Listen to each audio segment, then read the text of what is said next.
Welcome back to the Tool Crib. Today we are looking at a folder, and this one comes from a company that you wouldn't normally associate with folders. This one is from Olight, or now under a different moniker, OKnife, and this one is called the Drever.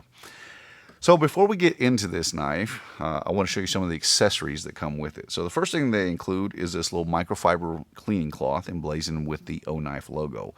The next thing that they have is a little soft carrying case, nylon case with an embroidered OKnife logo, Velcro closure, felt liner, and on the inside there's an additional little pocket, and inside of there is a little medallion that they send along. This one says Outdoor Elite OKnife 2021, and on the reverse gives the knife name Drever with two Drevers in a crossing pattern and a little bit of a mountain scene. So it's a pretty cool looking medallion.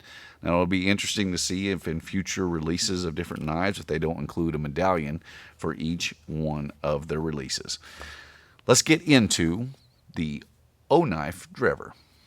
Now this just got released during the Olight Summer 2021 flash sale, wherein they released two different models. They had the black G10 with the blue accents like we see here, and they also had a blue with black accents. Now the blue one they said was a special edition run or limited edition of only 500, and I don't know if they're going to be produced after that. So unfortunate, because that was a very, very beautiful looking knife.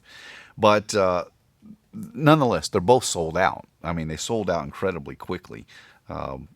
Within 24 hours, I think they were all gone. So I don't know when they're going to be restocking the black version, or if we'll see different versions, maybe different anodized accessories on the Drever in different models later on. That would be nice because Olight is pretty good with their anodization.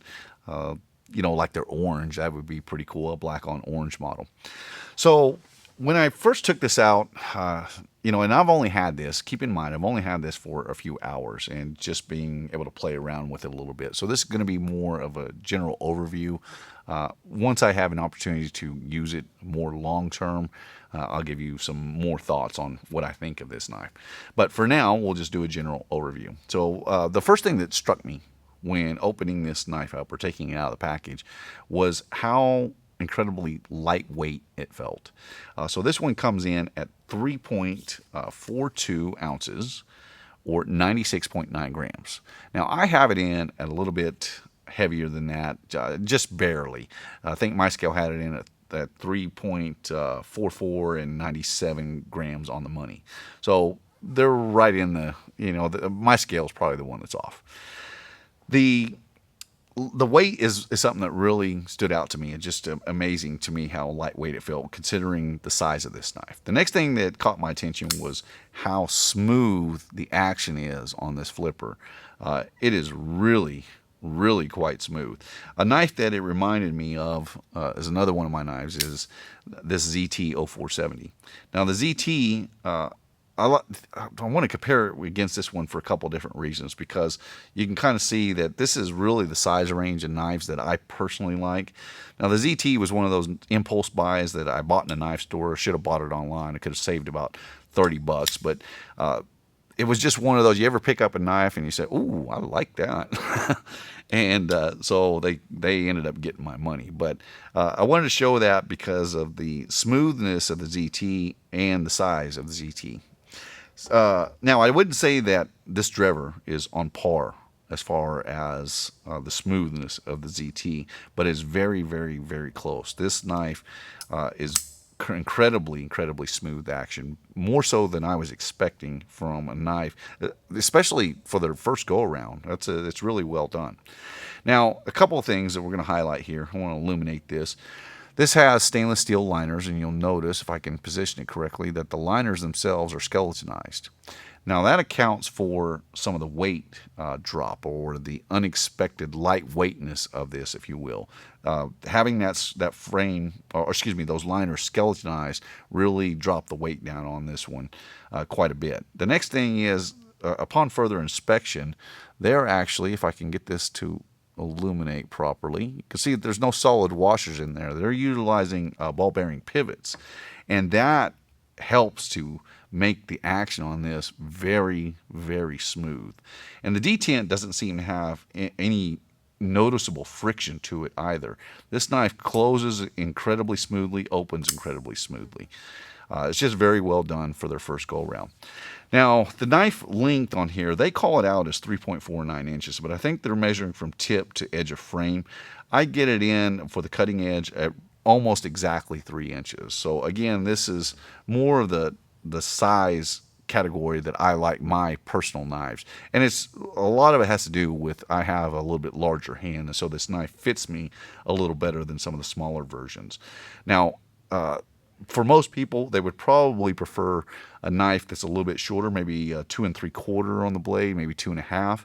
And it would be interesting to see if maybe they don't come out with some other knives, or maybe the same version, the same Drever, but in a smaller form factor. The blade on here that they're using, the blade steel, is N690. It's an interesting choice for their first go around. N690 is kind of on the high end of the budget steels. So I do a lot of reviews on Leatherman tools, and if you know Leatherman blade steels, the one that would be comparable to this one is going to be 154 cm. Now, if they heat treat it correctly, it's going to have a Rockwell hardness somewhere between 60 and 61. So it's on the high end of the budget steels. It's not quite into the premium range. But that helps keep the cost down. For getting this down to the retail of $70, and if you get it during flash sales, you can get it even cheaper than that. I think it's a really, really good starting point for their first offering. Now, the blade itself comes in this black stonewash finish, which I think suits this knife really nicely. The blue accents, especially on the thumb studs, really kind of offset that black, and it's just a good looking knife overall. Now, I'm not sure if I would call this a modified sheep's foot or a modified drop point, maybe somewhere in between, maybe both. But it's a very nice looking blade. And one of my initial thoughts was when I first opened this up was that this thing is going to be incredibly slicey, and as you saw earlier, it has proven to be just that. I was really impressed with how sharp this came out of the factory. They've done a really nice job on the sharpening on this. Now, for the liner lock, and this is liner lock, I don't think I mentioned that yet. So the liner lock has some jimping on there, and the lockup is really good. I don't detect any noticeable blade play in here. So they've done it's really solidly done. The liner lock has a bit of jimping on there to be able to grab it and get a good handle on that. The flipper as well has very nice jimping in it, so able to get a really nice grip. And then on the spine, they have some more jimping to get even better grip here. What's interesting also with this knife is they put in a full finger choil, which allows you to get choked up on it. So if you want to get some really precise cuts going, you're able to do so with this. The combination of that jimping on the back and that full finger choil really gives you a lot of control with this knife. It's really well done. I'm really kind of impressed with how well they've done this. And if we look at the centering on this blade, if I can get that to focus, let's see if I can get a position right. There we go. They've done just a very nice job on the centering as well. It's actually quite impressive for a first offering. Now, I would venture to say that Olight themselves are not making this. Obviously, well, I say obviously, I don't know that to be fact, but I would think that they have a good knife manufacturer who is making this for them, because otherwise it would be like Spyderco coming out tomorrow and saying that they're going to give us the next 50,000 lumen flashlight. I mean, it's just not their business or not what they're known for. So maybe in time they might be. I would assume that a very good knife maker is making this for them, and their first offering is a very, very good one. I don't know that to be the case. I've just heard some rumors, and eventually it'll come out if that's the case, which knife maker is making their knives for them. But they've done a very nice job. Overall, it is a very beautiful knife. I like how slim it is in the pocket. This one rides incredibly smooth too. It's just that G10 and the smoothness of those handles. It really nestles into the pocket well. Now on the clip doesn't quite come all the way to the top, so it's a pretty deep carry, but it's not a full depth carry. Another thing that struck me with this is I thought that the clip was going to have quite a bit of tension on it, that it might be a little hard to get in and out of the pocket for the first few rounds. But the tension on here is just set almost perfectly. This one slipped in and out over the hem of my jean pocket with zero effort. I mean, it was really quite nice. In fact, that's another thing that my ZT had. Though my ZT, it doesn't have a full depth pocket clip. This is one of the only things I don't like about this ZT.